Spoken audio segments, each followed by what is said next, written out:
stand by my side. Ubusin natin yung bad boys. Kasi bad boy noon. Nag-graduate naman ako. Good boy na ako ngayon. Ngayon dito ha. Si Sunny Dominguez. Kababata ko to. Sabaw. Since kindergarten. Valedictorian yan. Valedictorian. Sa namin sa high school, second year, nasipa ako. Siya patuloy ang valedictorian. Ako napunta ng Digos, Davao del Sur. Utang anak tagal. Na took me 7 years sa high school. Panak mo yun lang. Sabi ng nanay ko, Rodrigo, ang teacher yun eh.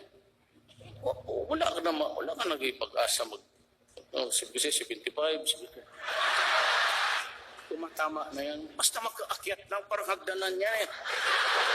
Kung hindi ka magkailangan na mag-95 malayo, hulog ka pa dyan. Wala lang. So my mother never really, what's sad is that hindi niya ako naabutan sana maging